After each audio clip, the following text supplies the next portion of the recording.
Hello everyone, I am Richa Sharma और आप सब कैसे हो। आज की वीडियो में हम करेंगे uses of present continuous tense. Present continuous tense के यूजेस मतलब उपयोग, हमें कहाँ कहाँ इनको यूज़ करना है प्रेजेंट कंटिन्यूअस टेंस को। तो चलिए स्टार्ट करते हैं। सबसे पहले मैंने लिखा है कीवर्ड में now, at present, at the moment, this morning, currently, this evening, still, now days. ठीक है, ये कीवर्ड हैं। आप इनसे पहचान सकते हो कि यहाँ पे प्रेजेंट कंटिन्यूअस टेंस का यूज़ होगा। ठीक है, सबसे पहले A, to express an action in progress and oblique और the continuity of the action.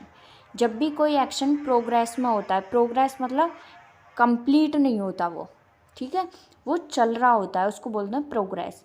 या फिर the continuity of the action, action जो है वो लगातार, कंटिन्यूटी मतलब लगातार चल रहा है। ठीक है, अभी वो फिनिश नहीं हुआ। For example, they are washing the plates this morning, वे इस सुबह प्लेट्स धो रही हैं। ठीक है, तो काम क्या कर रहे हैं, वो धो रही हैं, है ना। ठीक है, तो उनका क्या है, वो काम चल रहा है, अभी प्रोग्रेस में है, वो ख़त्म नहीं हुआ। He is reading A novel now, वह अभी नॉवल पढ़ रही हैं।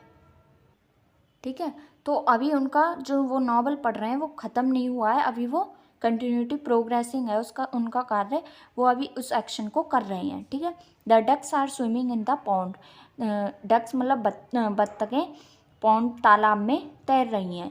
तो क्या है, वो तैर रही हैं, प्रोग्रेस चल रहा है उनका। ठीक है, अभी वो काम फिनिश नहीं हुआ। सेकेंड आता है to describe an action in progress but not necessarily at the time of speaking. जो भी एक्शन है वो प्रोग्रेस में तो है, लेकिन जब उसने वो बात स्पीक बोला है तब ज़रूरी नहीं है कि वो तभी हुआ हो। ठीक है, प्रोग्रेस में वो चल रहा है काम, लेकिन ऐसा ज़रूरी नहीं है कि जब उसने कहा हो वो तभी काम हुआ हो। ठीक है, जैसे she is studying physics these days, वह इन दिनों फिजिक्स पढ़ रही है। तो इन दिनों मतलब वो रात में भी पढ़ सकती है, दिन में भी पढ़ सकती है, लेकिन ऐसा नहीं है जब उसने ये बात बोली है, किसी और ने बोली है या फिर, तो वो उस समय पढ़ ही रही हो। ठीक है, प्रोग्रेस में तो है, काम ख़त्म नहीं हुआ उसका भी, लेकिन जब वो उसने कही है ये बात, तब वो ज़रूरी नहीं है वो उसी समय उस काम को कर रही हो। I am living in A rented house, मैं एक किराए के घर में रह रहा हूँ। तो रह तो ऐसा नहीं है कि जब उसने बोला है ये बात तभी उसने घर लिया हो, ऐसा ज़रूरी नहीं है। उसने हो सकता है पहले ले रखा हो। ठीक है, तो प्रोग्रेस में तो है, काम चल रहा है अभी, लेकिन जब उसने बोला है ज़रूरी नहीं है कि वो तभी वो कर रहा हो उस काम को। ठीक है, to express in action definitely plan for the near future, जब हम किसी भी नियर फ्यूचर मतलब भविष्य का कोई भी काम प्लान कर लेते हैं पहले ही, कोई भी एक्शन हम भविष्य में अगर करने वाले हैं तो उसको जो हमने पहले ही प्लान कर रखा है वो आपका प्रेजेंट कंटिन्यूअस टेंस में यूज़ होगा। ठीक है, जैसे he is going to Chennai tonight, sorry यहाँ जी लग गया, वह आज चेन्नई जा रहा है। ठीक है, तो वैसे तो ये फ्यूचर के लिए है, आज जा रहा है, अभी गया तो नहीं है ना, जाएगा मतलब, तो उसमें हम प्रेजेंट कंटिन्यूअस टेंस का यूज़ करेंगे। She is singing this evening, वह आज शाम गा रही है।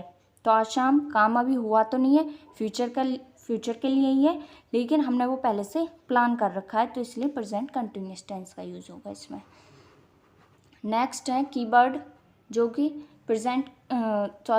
फ्यूचर के लिए कीवर्ड है, जहाँ जहाँ ये आएंगे वहाँ वहाँ आपको नियर फ्यूचर ही पता चल जाएगा। Tonight, tomorrow, next day, this morning, next week, this evening, 5 o'clock। ठीक है, ये क्या है, ये फ्यूचर को एक्सप्रेस करते हैं वर्ड। ठीक है, डी है हमारा to express an action that has become a habit for doing it over and over again, किसी भी काम को हम बार बार करने की आदत जो पड़ जाती है। ठीक है, हम कोई भी एक्शन बार बार करते हैं तो उसकी जो हमें हैबिट हो जाती है वो आपका प्रेजेंट कंटिन्यूअस टेंस में यूज़ होगा। She is always asking question, वह हमेशा क्वेश्चन पूछ रही है। तो क्या है, उसकी हैबिट बन चुकी है बार बार क्वेश्चन पूछने की। ठीक है, Manu is always borrowing money, तो मनु क्या है, हमेशा पैसे उधार लेता है। क्या बन गई उसकी ये हैबिट, उस काम को वो बार बार करता है, तब भी आपका प्रेजेंट कंटिन्यूअस टेंस यूज़ होगा। कुछ वर्ब्स ऐसी होती हैं जिन्हें आप कंटिन्यूस फॉर्म में नहीं लिख सकते। कंटिन्यूस फॉर्म मतलब आईएनजी फॉर्म में।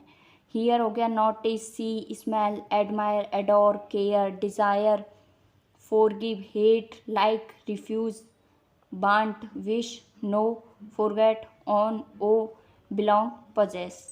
तो ये कुछ वर्ब्स ऐसी होती हैं जिनको आप आईएनजी फॉर्म में नहीं लिख सकते। For example, she is knowing him very well, वह उसे अच्छी तरह जान रही है।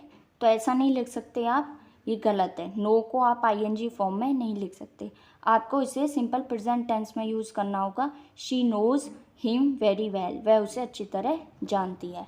तो ये क्या है, ये नीचे वाला सही है।